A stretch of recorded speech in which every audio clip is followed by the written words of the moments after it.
Hey, welcome to Progression Success in the Music Industry. I'm your host, Travis Ferentz, and this is episode number 89. This week, I chat with producer, songwriter, and mixer John Velasquez. We get into what skills make a producer irreplaceable in the room, how his time in a band shaped his approach to making records, why creating your own sounds and samples ages way better than using presets and splice loops, how to create a safe space for artists to be authentic in, and when he learned that the best way to collaborate is to never try to satisfy your own needs or ego. So stick around for all that and so much more coming right at you.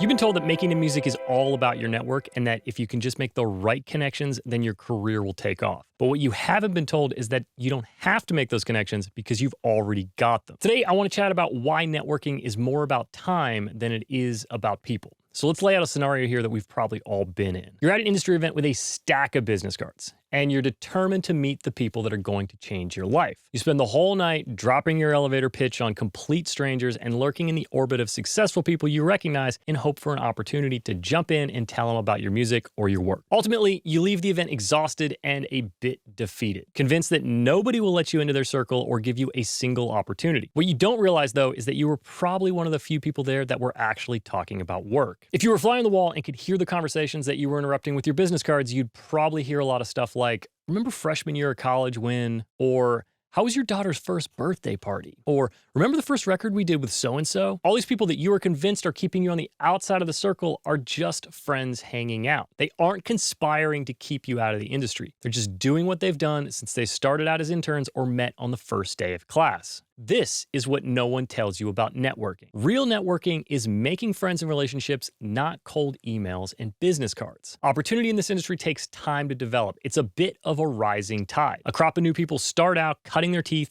barely scraping by to pay rent. They all go through the hard stuff together, and they all slowly break through together. They know each other, they trust each other, and they all, in turn, elevate each other. Think about what you say when someone asks you to recommend somebody for something. You don't say, the best drummer in town is Jim, go to his website and hit him up.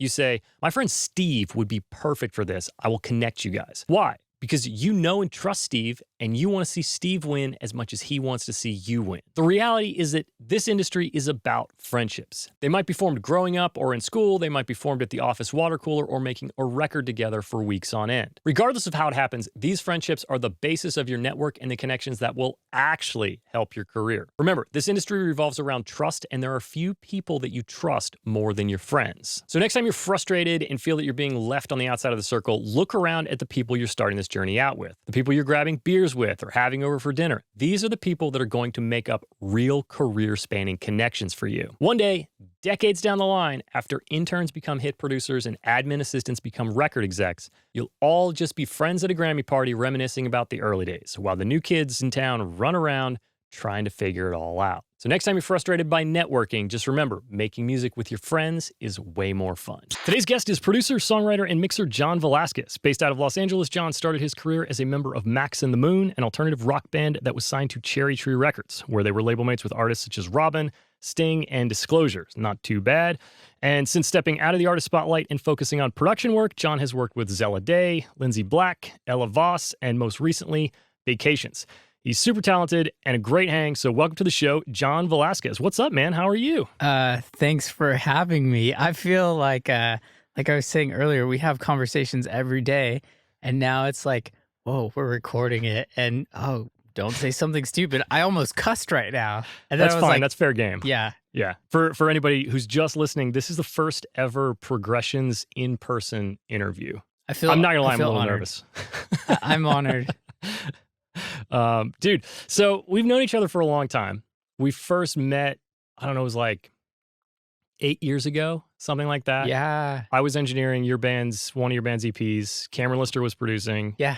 It was the Max and the Moon stuff, and we did it at your place in North Hollywood. And it was wonderful. It was like such a nice experience. And it's funny, I never talked to you about how much I learned from your guys' temperament and the way that you guys would approach things. And from just working with a lot of different producers, just picking up the things where it's like, oh, that's a really good hang. Like you and Cameron were always a really easy hang. I appreciate that. I mean, it's like, if it's not fun, then what? Like, why are you making music? You can work a desk job, you know? If you- I make a lot more money as an accountant, or like I went to business school, so I think I would have made more money. But I shouldn't say that. well, I'm definitely I'm gonna bug you about your business school coming into play with your music career. But Oh yeah. despite the fact that we've known each other for a while, I basically don't know anything about how you got into music. So before we side tangent all over the place, how did you start making music? I started making music when I was 15 or 14 or 15. I bought my first American Telecaster from Guitar Center. I wanted to be in the worship band. And I was just like, man, I want to play octaves and I want to be so cool. And it was actually like a really great place to start. And I was so thankful for it. I'm no longer as religious as I was. I'm not religious anymore. You know, when you go to college and grow up doing art and work with all these open-minded people, it really changes you. Oh yeah. But that's how I started. And the journey was great. Do you want me to go in more detail? Like, I mean, I was gonna just throw out there that I feel like so many talented musicians have some tie to church. Feel like it's a really good place to start to learn an instrument and start to learn to like collaborate with people. I never played in any church bands. well, you have to start putting yourself second and you're not first in a church band. And as I went throughout my musical career and my journey, I was always learning how to put my ego second and Mm. think about the bigger picture of stuff. So even just following it really quickly, it's like I started in the church band. And then after that, I was in a band with two singers, which was so fun, but also, wow, the conversations and the things we would debate and argue about were so funny, like stage positioning. Like who's in the front? Are we evenly in the front? Is somebody in the middle? Yeah. No. We put the bass player in the middle for one show because we were like, okay, we were just like, we were going at it too much. And we're like, fine, let's put Zach in the middle and we'll go on the sides. And you know Zach's so sweet. And he's just like, okay. So putting, you know, after putting myself first in certain places, then I started teaching private music lessons before I became a producer and just learning how to collaborate and not think about like satisfying my own needs and ego and putting more emphasis on what are we trying to create and what's the end goal and how does that make me feel when the other person on the other side is actually smiling at the end of the day. Yeah. Not that I got my way. And I think it really started with the church band. And I'm not giving all the credit to religion, but you know, just how do you put your ego second? That sounds like something that every producer should probably think about because I've definitely seen producers, you know, kind of want to control the room. And I've seen artists shy away from that when the producer's like, let me play this part, let me play that part, let me play this instrument. And especially when the artist maybe plays guitar and the producer's playing a lot of guitar. So I mean, obviously that's how you are because you came up that way. Yeah. Do you actively think about that kind of stuff when you're doing production or do you feel like that it just happens? I have a lot of check-in conversations with artists, and I also have check-in conversations with myself, whether that's being with a friend or a partner or even just another musician or producer. I've tried to grow my community so I could look back and be like, okay, was I actually servicing the art? Mm, Where were my emotions throughout that session? yeah. Always just trying to communicate and be aware of it. Yeah. Communication definitely key. You know, we were talking about this the other day. Yeah. It's like, especially I think when people are working remotely, do you do much remote production collaboration? So the pandemic opened up that whole world, and somehow I worked with like 4 or 5 people from Australia. And then I met Campbell Burns, the lead singer of Vacations, through Instagram. And we had 2 sessions in person. and they went great. And then we're wanting to start working on the Vacations record, and he lives in Australia and I live in Los Angeles. So we started collaborating over Zoom on the first 2 singles. Do you feel like there was any communication barriers because you were remote? You know, Camel's a great communicator. Okay. So there wasn't any communication barriers, and it was actually really great to filter our relationship at first, that we were doing it in like a timely manner and we had parameters. But now that we know we create well together, we just are like, yeah, the Zoom thing doesn't work now that we've been in person. Like we can do it, but we have so much more fun being in person. So I feel like my experience, because I do mostly remote mixing. I mean, very rarely do people come to the studio. I don't know why. Everybody just likes to stay home. But I find that people can be kind of, I don't want, shy is the wrong word, but they're not as open. You know, like when you're in a room with people, you can kind of get to the bottom of what someone wants or doesn't want pretty quickly. And I think even like a FaceTime or a Zoom mixed with emails and text messages, it's like really easy to kind of mislead people or misguide people on what you want or misunderstand people. So I was just curious if you'd run into any of that, but obviously not with Vacations. Not with Vacations. And I'm trying to think of other remote projects. So in the beginning, or not beginning, maybe even 2 or 3 years ago when I wasn't as familiar with this process of working online, I would run into it a little bit more. Yeah. But everybody's a lot of people I work with are really good communicators. And some of the people, they really don't need me. So just knowing that, and going back to the ego thing, they could make a good record without me.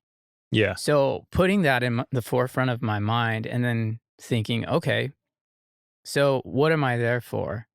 So I'm there to make good decisions with them, be a sounding board, help build their confidence so they feel like they're the strongest fucking person and they can try anything. Yeah. And I'm also there to make mistakes. One of the biggest things for me is like, I want to be the first person in the room to say the stupid thing. I want to be the first person in the room to come up with a bad line. And I know this sounds really weird, but why not? Like, I have the confidence that I can make really cool stuff. I just want to make the people I'm working with feel comfortable. Yeah. And truly comfortable. So I have to do something that I'm a little uncomfortable with and get used to that. Yeah.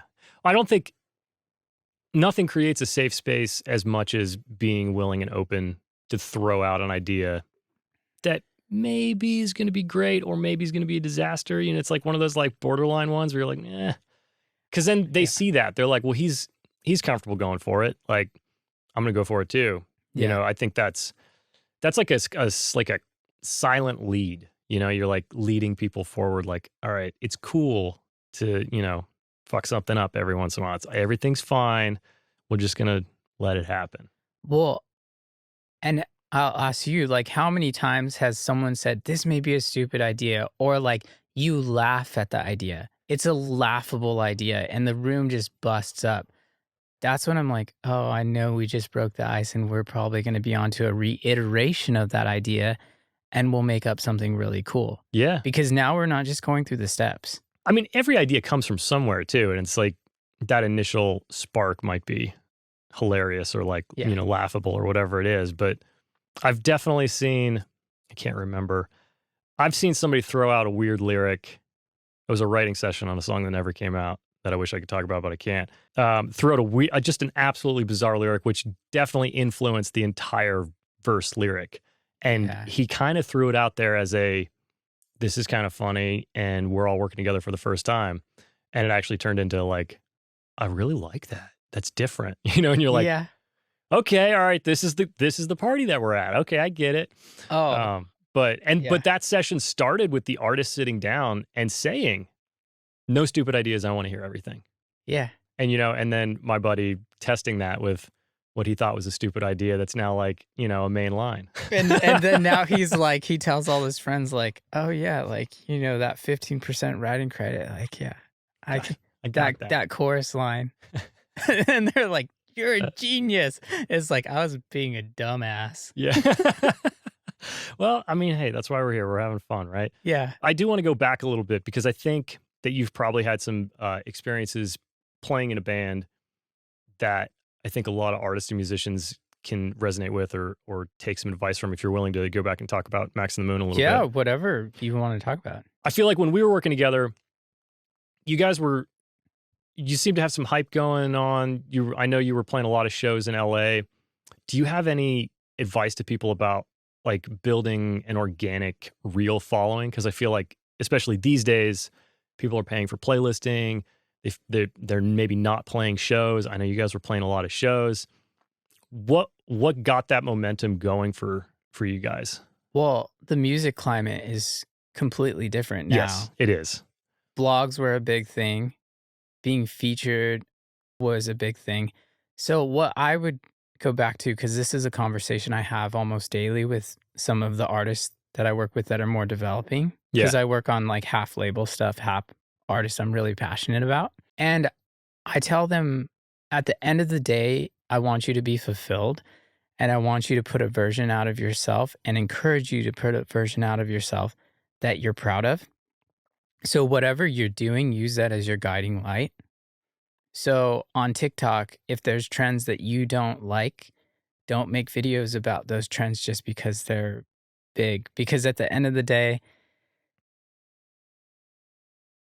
I remember connecting at shows with people and someone coming up and saying, oh, that song you wrote about blah, blah, blah was just like powerful. And like, I listened to it and I cried about my ex. And I'm like, well, I wrote it about my ex and we had a wild relationship. Yeah.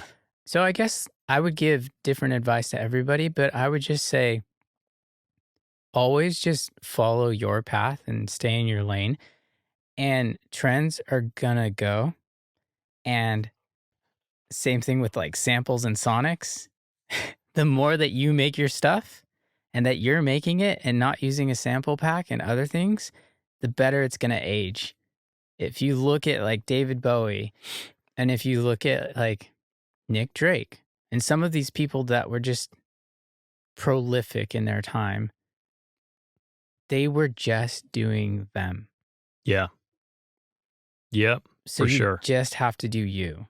Yeah. I firmly believe that it's like if you, especially with the internet now, like if you put out something that is authentically you and you believe in, it's going to find an audience now that the whole world has access to everything. Might not be the biggest audience in the world, but you'll find people that really resonate with you. And something that you said that I think is really interesting is I never really thought about it. You're right. The more you create everything, the more it is you. Yeah. You know, it's like it's what you, even if you're using an 808, right? It's what you're doing to that 808 on the way into the computer or during the mix that's making it you. But if you're just grabbing the same splice snare that is popular and not modifying it to make it feel like yourself, not to knock a good splice snare, like a good splice snare fits in its place perfectly. But I guess the point of my little ramble here is that the more you create everything from scratch, it has to age well. Yeah. Because it is you, you know, it can never be outdated because you made it. Well, and with that, like, I think sometimes it could feel isolating when you're doing it all on your own. So when you're creating what is you and you're putting your fingerprint on everything, making sure you have a tribe of people around you that support you. My friend Dan Bailey, he plays in a band. Oh, he plays in a band. I think a lot of people know Father John Misty. And he's a musical director and he plays the drums on tons of the stuff I produce and he's incredible. He talks so much about having a tribe. And you were asking what advice I would give to a band or artist coming up in LA. I would give the advice that I've seen Dan Bailey give. I would say build a tribe. You're not going to infiltrate the Grammy winners right now. You're not going to be a part of like, you know, the people that have like 20 million plays on on Spotify, you're not going to just jump into that. You're going to grow with your tribe. And it's so much more fulfilling when you see your friend succeeding and you see your friend going through the same troubles that you are. Yeah. And you can have a real conversation. And we have real conversations all the time about this. So, yeah, building a tribe and just you doing yourself. Yeah. Yeah. That's something that pretty much every guest resonates in some degree, is that like it's your network of people that you start this industry with, whether you're an A&R person or you're a music producer. It's like those people all grow and change and come up together, and they've been doing it for 15 years. They want to keep working with each other, and everybody kind of wins together. Yeah. You know, which is kind of the only way people get to the top in this business, really. Yeah, because if you think you're going to burn bridges and get to the top, like nobody's going to hire you. Nobody's going to trust you. Your manager is going to drop you. Like people, I really truly believe a lot of people are not motivated by money in this industry. I believe that too. Yeah. Yeah. At least the people I want to work with. Yeah. I think the people whose motivation isn't money ultimately probably end up potentially making more money. Well, and because that's they make what something that resonates. Callie Musgrave is my manager, and also Chris Moore is our assistant in day-to-day that does amazing work with me. Callie was just like, you have to be poor for a while. And she told me this like a year and a half ago. And I was like, ugh. I was like frustrated on the phone with her. I didn't tell her this, so if she watches this back, she'll know. But It's all coming out. It was really funny, but also true, because she's like, you need to chase the art. I'll figure out the money. And she has people like Bob Clearmountain. She has Colin Britton. She has Chris Cody on her management. Like some of them are becoming my friends, like Danny Reish. So I was like, okay, you're doing something right. And you've been doing this longer than I've been living. So sorry to call you out, Kelly. So yeah, just chasing the art. And then the money comes. I mean, that's why we all started. It's why when you're a kid, you pick up a guitar or you sit down at a piano, because it's like, there's an emotion. It's fun. It's enjoyable. It's when. Oh, here's a question. I think I'll find my way to a question for you. Yeah. It's when your passion becomes what pays your bills that I think breaks a lot of people. Did you ever run into that? Like when you were trying to do the band and now you're doing production, like, are there ever moments where it feels like work and that's frustrating to you? Because at least my experience is music school, right? Yeah. Lots of kids show up at Berklee first year, best guitar player, drummer, or whatever in their whole city, right? Yeah. Then they're the worst and they have to practice. And all of a sudden the thing that they loved is too much work and they drop out. Extremely high first year dropout rate. Yeah. Because of kind of what I'm talking about. Like the thing that was fun and was your release all of a sudden becomes pressure. There's always pressure working in music.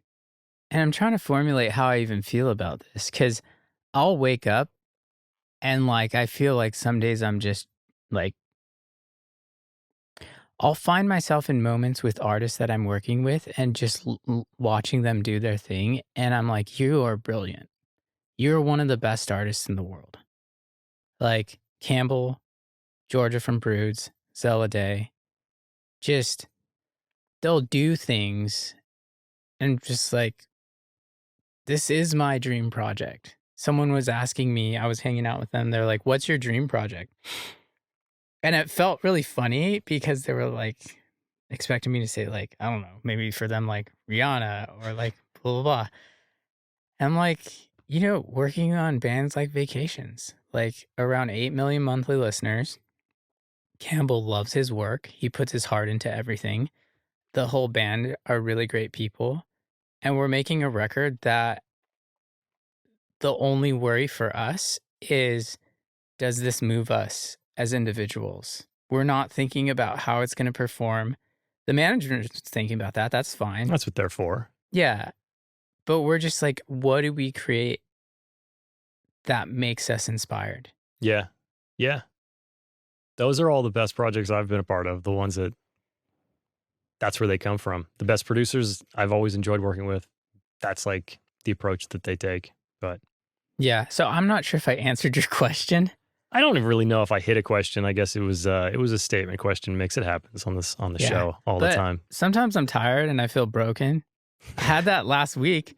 I told an artist, I was like, I don't have perspective this week. My battery is at like 70% and I'm used to being at 90 or 100. And next week I'll have perspective for you. There you go. There you go. You touched on building a tribe, having network, right? Yeah. Do you find that a lot of your network as a producer comes from your days in a band playing and touring and meeting people? Or are they different networks? Both. Both? I still talk to the person that signed us to our publishing deal, Greg Johnson, and now he works at Columbia as a VP. And I got to like write with Noah Cyrus and do some stuff with her. That didn't come out, but it was a great learning experience for me. Yeah. And then there's people that I meet, like newest additions to the tribe. My friend Daniel Che. We used to play in bands that played together but didn't know each other. My friend Spencer Askin, he's amazing. He's just like one of the best guitar players I know. And he'll step in and help me do MD work or co-produce with me. So just continually meeting people. And when someone feels special or like some connection feels special, just being forward about it and telling them, you're really talented. I really liked working with you. But not ever spitting BS. Right. Yeah, spitting the BS side of that is an easy way to have a network full of people you don't actually want to work with. Yeah, and people read that shit. Like, if you're really thinking you're going to trick someone or you're going to like be inauthentic and still work with like the best artists out there, like most of those artists are very authentic people and they're where they're at because they're highly intelligent and they are really in touch with themselves. Yeah. There's a super high emotional and like social understanding when you're making music that's, resonating with millions of people. Yeah. All right. So as usual, we've kind of just ruined my notes here. Let's just do some general production, some tips, some ideas. Yeah. I think you might have answered this question, but I'm going to ask it to you anyway, and you can't give me any of the answers you've already given me. Okay. Are there skills that you think make a producer irreplaceable in a room? Yes. I was thinking about this on the way here. I felt like you were going to ask me this. Okay, so once you have, there's building blocks, right? Yeah. It's like Maslow's hierarchy of needs. It's like if you don't have food or shelter, you're fucked. Like you can't have self-actualization. So if you're building that, and I'm just spitballing here. So the first ones are going to be, you need to have an instrument that you're good at. And that instrument can be a computer. Yeah. So you just have to have a way of expressing your idea to the person, even if you're humming or singing. Then I think once you start to learn, like maybe a little bit of theory, a little bit of everything. For me, it was a little bit of everything. But at the top, when you're actually getting to that place where you're creating art that like maybe there is no other level above it, or you feel like there's no level, it's just communication. Mm. And it's just reading the room and having taste. Communication and having taste. That's a good answer. Communication and taste. Sir, is there anything that you could share where you realized that was important, maybe by a misstep? Oh, yeah. Oh, I've made so many mistakes. I've thought that records were my records, working with artists that I like was really passionate about, and people I still work with today were, maybe 3 years ago, I was like, in my head, I was taking too much credit. Yeah. And as I stopped taking credit and realizing it's a team effort and that what makes me the strongest producer is having variety and range. Then everything changed Yeah. because I'm listening to the artist way more. I'm chasing their idea more. I'm letting them play more. And then I just sit back and listen. That's like a form of production that is like rooted in what I would call the old school. You know what I mean? Yeah. Like I feel like the new school is very much track based or creating a track in the room with artists and writers, but it's kind of like one person is the music maker, maybe one or I do two, that maybe a too. team. Um, but there's something that I think a lot of people there's something being lost on a lot of people that don't get to make music where you have to steer a band because you can't take their instrument away. You know what I mean? Yeah. I wonder if we could formulate this together real quick because I think this is actually advice that I wish I would have heard a long time ago. Okay. So, s- perspective. How do you create the most perspective for yourself as a producer? So, Vacations is a band. I'm not playing a lot. Zella Day is not a band.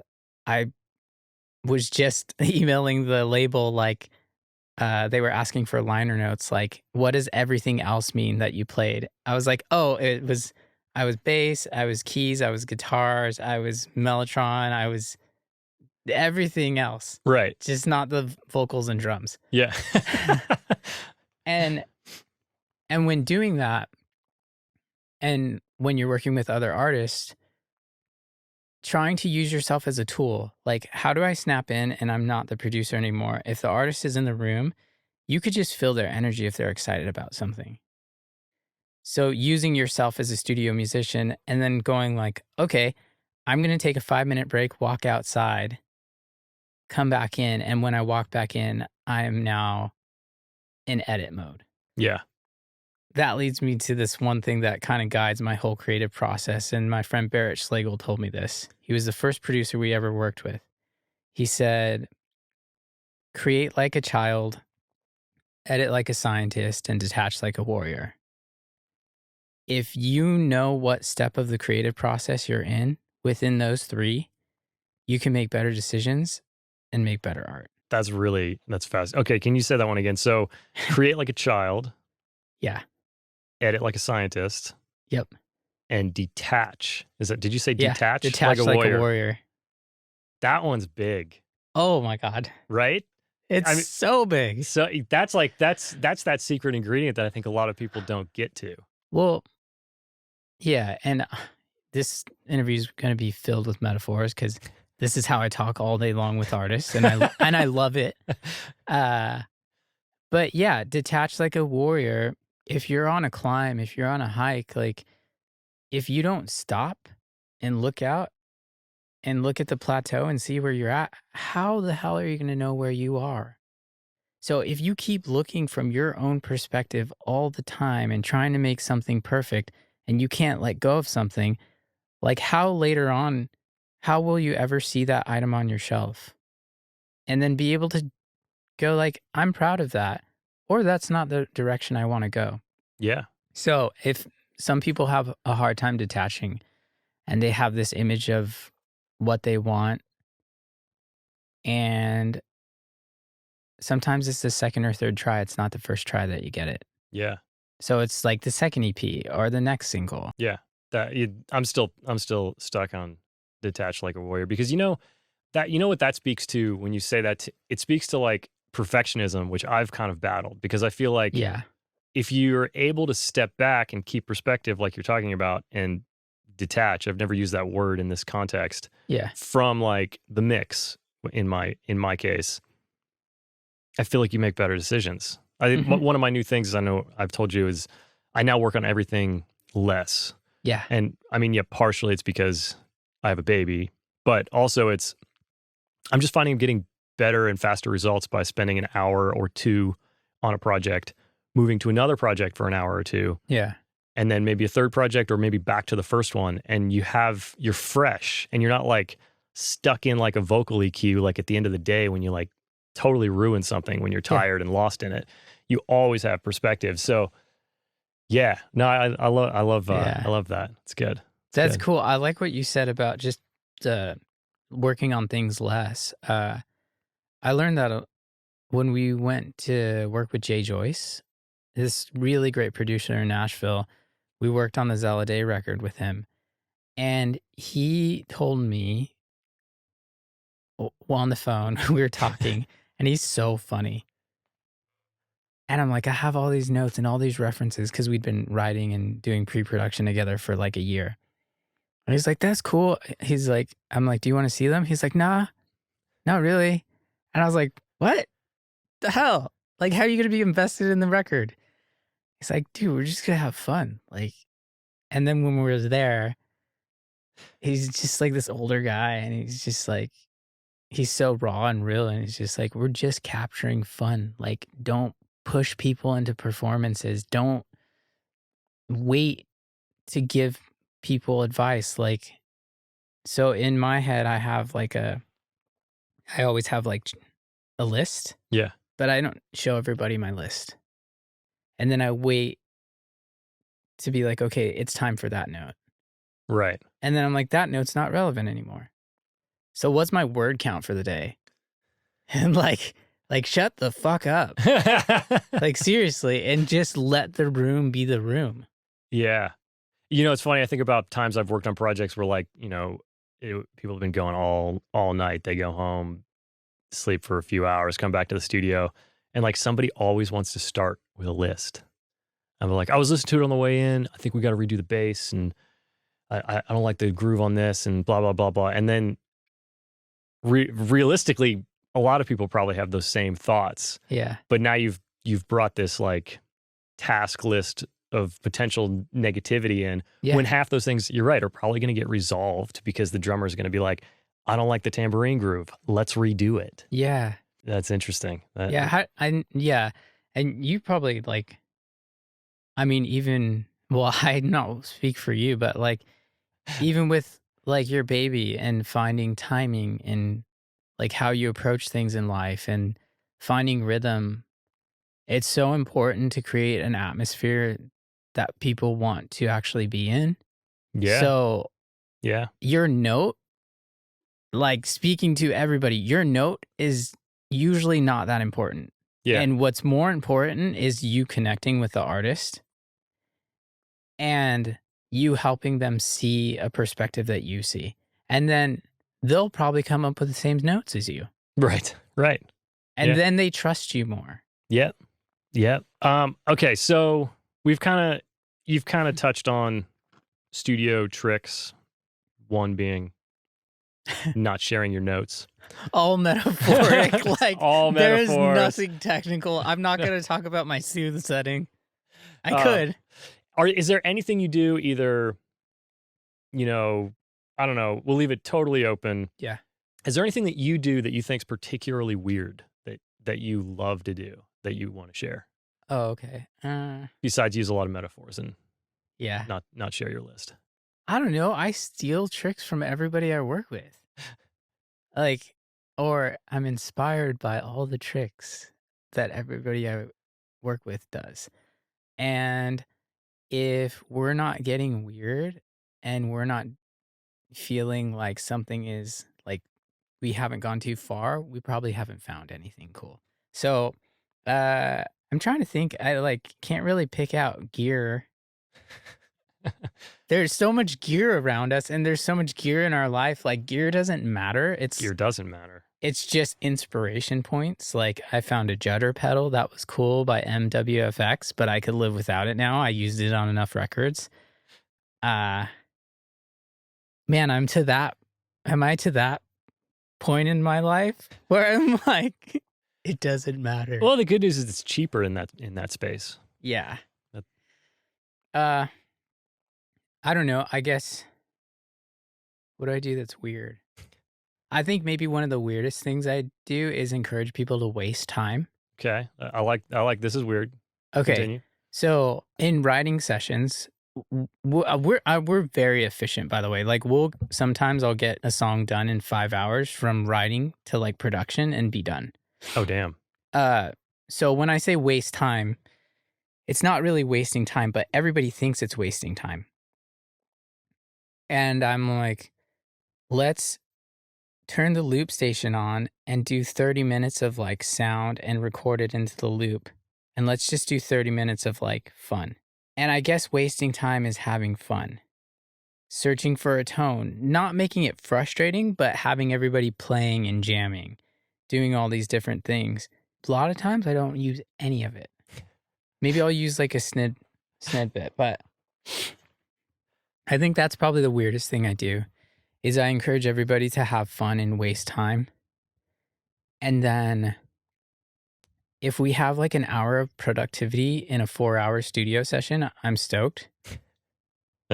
But yeah, we just need to be like experimenting. I love that. Have you ever had to figure out a way to rein people back in from fun? Where you're like, oh my God, this is great, but we need to finish this record, or we need to get the drums in before 8 because the studio is going to end. Maybe a while back, but honestly, like now everybody is so task oriented, and all the artists that I'm working with are so great at their perspective that they're like, sometimes they're like, I think we're done. And I'm like, okay, cool. Done. Problem solved. Problem solved. All right. So before we kind of get into our last couple questions, I wanted to ask you about, because you've signed a record deal, you have a publishing deal. Do you have any advice for people that, you know, they want a record deal, they want a publishing deal? Do they really want a record deal? Do they really want a publishing deal? Is it going to be helpful? Any advice for people that they just think that's going to solve things for them? Having a record deal and having a team doesn't solve all your issues. You could think about it really simply, like, what was your team sport experience like when you were growing up? Did you have a good coach? Did you have good support? And how did you communicate within that facet of your life? Yeah. Because I know people that have a team and have all these different things that people from the outside want, but maybe their happiness isn't where everybody thinks it is. And then I know people that are creating that have no team, that are creating art that is fulfilling them and making them so happy. And asking me, like, the record's not even out, and one of the artists is literally asking me, hey, when you get back from Australia, I want to start my next record. And I love her music. That's awesome. Okay, so that was like kind of like the qualitative side. Yeah. Now the quantitative side and like the business school side is you are a business. Yeah. And if your business has no proven track record and your business just has like, just watch Shark Tank. Like, if your business isn't ready to be sold, don't sell it. You're going to get a shit deal. You're not going to have people around you that are that excited. Like, you might, right, but you're not in a position to have leverage. And even if you're around the best people ever, you need to feel like you can communicate from an equal platform. Yeah. Even if they're teaching you things and leading you, the people that you want to be around will talk to you as your equal. That is true. There's something, it was, I don't know, 20, 30 episodes ago, talking about this with somebody else, and you kind of have to know who you are as an artist before you go and like jump into one of these deals, because if you don't, you're not going to be treated as an equal, and you're going to be groomed and shoved into a mold that you probably want nothing to do with. Yeah. Or you'll realize 15 years later that you wanted nothing to do with. You might find so much success, but then on your next record, you might want to change the way that you go about things, and your team is not into it. Yeah. So yeah, just you do you, be yourself. When your business is ready to be sold, watch Shark Tank, at least 2 of the seasons.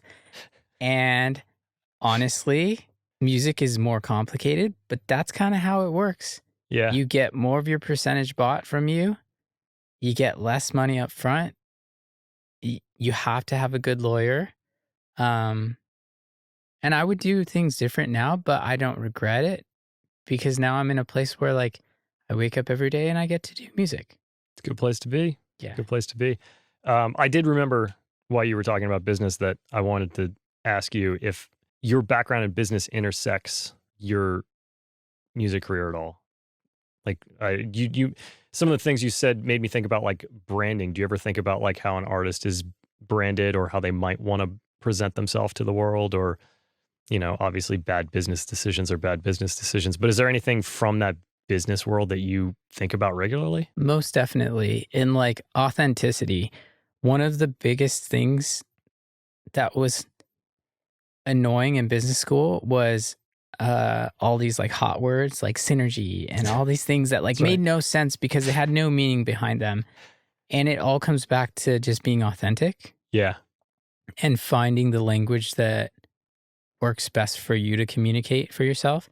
And then on like for the producer side, I have conversations with myself or like sit downs and I look at how quickly I make a song, not because I want to get quicker, but so I have a understanding of like, okay, how much am I spending in overhead to create art? Now, how do I support being able to have time with every artist that we get to explore?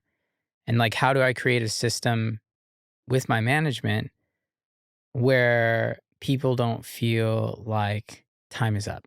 Yeah. And sometimes that's just like working shorter hours with artists and doing like 4-hour blocks because then everybody's really focused.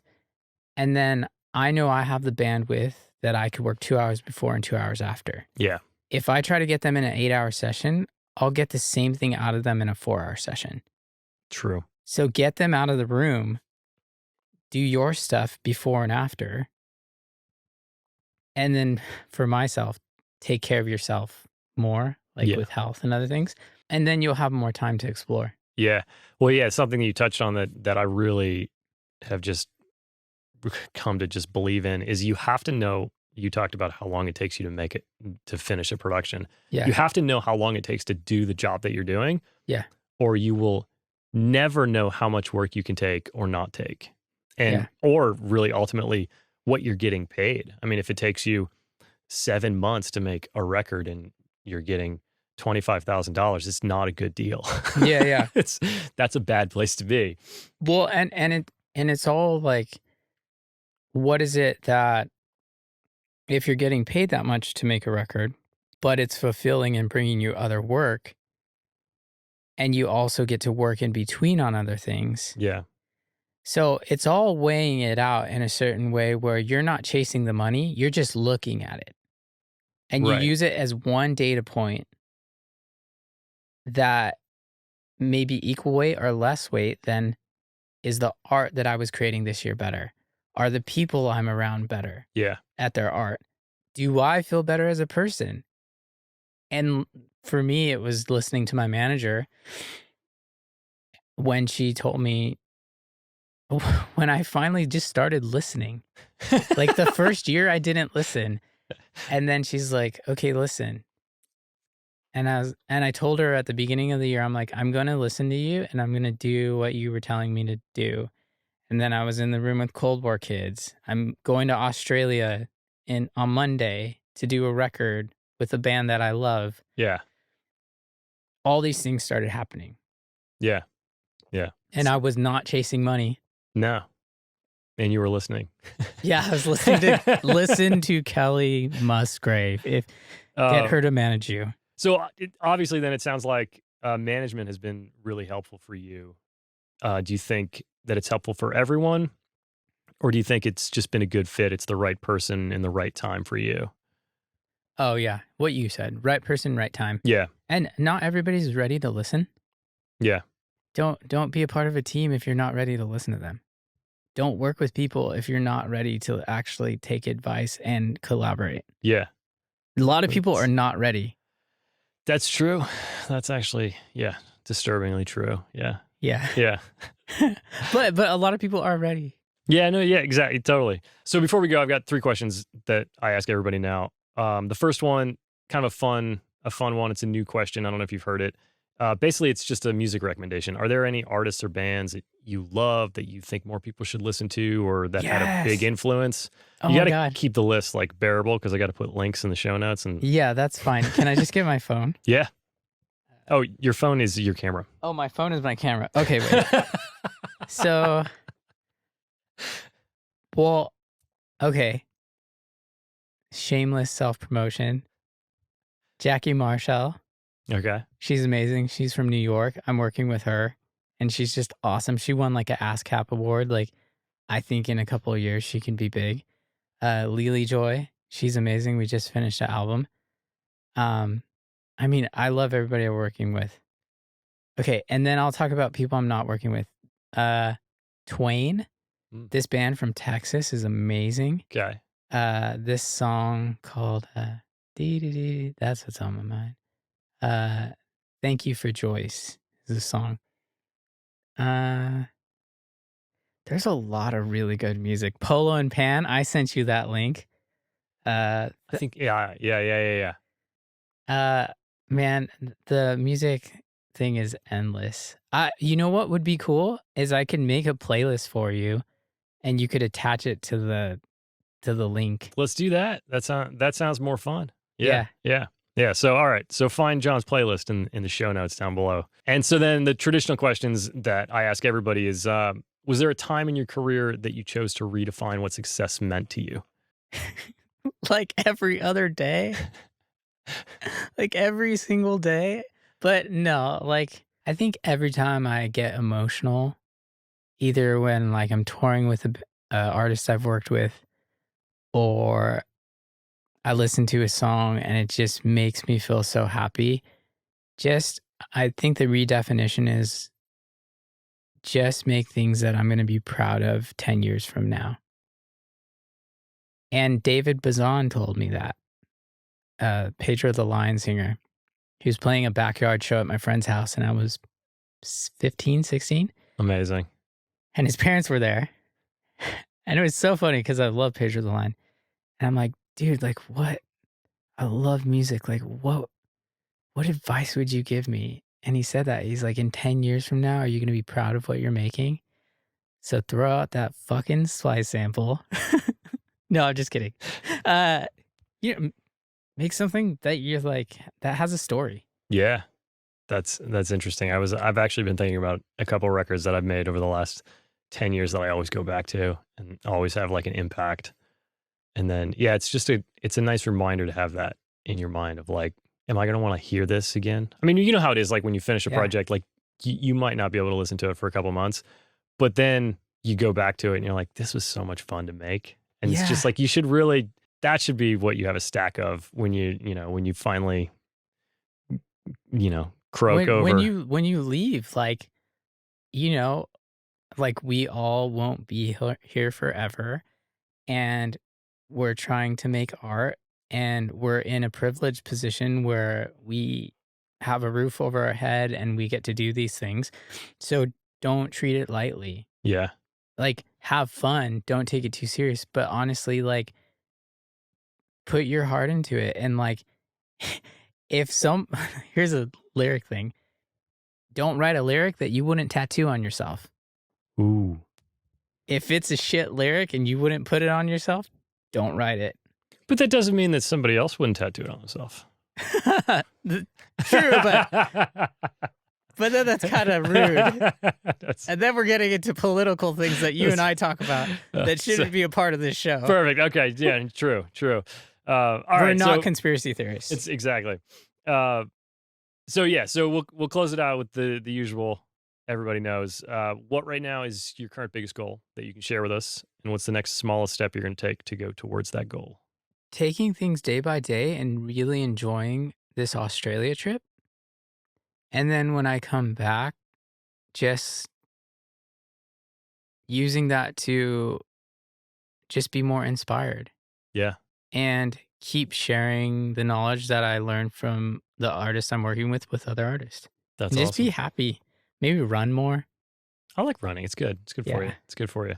I'm totally going to steal a question from my buddy who's got a podcast called Secret Sonics, Ben Wallach. Everybody should, if you're not listening to Ben's show, checked it out. Then you should. But I think you'd have an interesting, well, I'm guessing you'd have an interesting answer to this question. Is there anything that you would go back and tell yourself like 10, 15 years ago? Yeah, you're really good. Like, you're really good at this, and don't be so hard on yourself. Ooh, yeah. Yeah. Yeah. That's, I think the thing that holds everybody back the most is themselves Oh, yeah. by far. And the people that end up happy and or successful figure out how to conquer that. Yeah, and if you feel like you're that type of person, surround yourself with people that love you, Mm. that will tell you the truth. And I truly believe that Kelly, my manager, loves me as a friend, and my day-to-day Chris, like, we have love for each other. And the people I work with and the artists I work with that continue to work with, I do love them as my friends. Amazing. Dude, this is an awesome hang. Yeah, Please thanks. tell people, where they can find you if they want to hang out, if they want to make music. Yeah, my Instagram, this isn't John V, and or my management is Linear Management. And yeah, if you want to make music together, let's share what we're inspired by and see if we're a good fit. And if I'm not a good fit, I will try to find a friend of mine that's a good fit, because a lot of my friends are very talented. Awesome. Dude, thank you so much, man. Thanks for Yeah. being the first in-person interview. It was nice. The nerves went away. Hey, yeah, my camera's recording, right? Yeah, your camera's So is recording. yours. So we made it. Oh, we made it. We made it. Awesome. Okay, cool. Amazing. That's it for episode 89. Thanks to John Velasquez for coming to hang out with us. Thanks to all of you for listening. Also, please don't forget that the best way to support the show is to share with a friend. So if you can just text a link to this episode to somebody that you think would enjoy it, I would greatly appreciate that. So that's it for today. I will see y'all next time.